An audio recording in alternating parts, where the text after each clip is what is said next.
Des de ben petit, l'infant és capaç de fixar la seva atenció en objectes i situacions noves del seu voltant. A partir del tercer mes, l'atenció és ja molt més flexible. L'infant pot començar a alternar la mirada entre l'adult i l'objecte que aquest li mostra.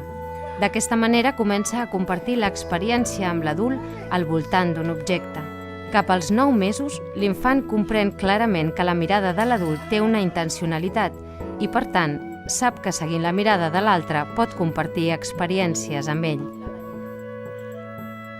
L'adult pot utilitzar diverses formes per capturar l'atenció de l'infant. Pot assenyalar un objecte mentre diu «Oh, mira!», però també només mitjançant la mirada pot fer que l'infant dirigeixi l'atenció cap a un objecte.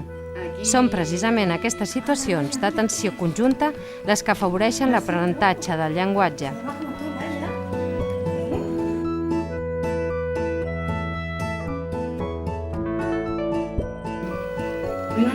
És important que els adults afavoreixin situacions comunicatives en què es comparteix l'interès per algun objecte o esdeveniment de l'entorn.